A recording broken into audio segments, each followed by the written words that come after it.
गरम पानी फास्ट फुटेगा जदि आम पोखरी जल अच्छे गरम पानी प्रथम फुटे छाणी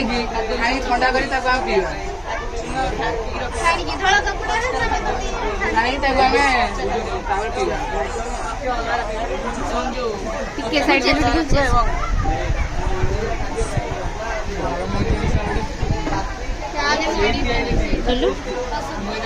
पूछा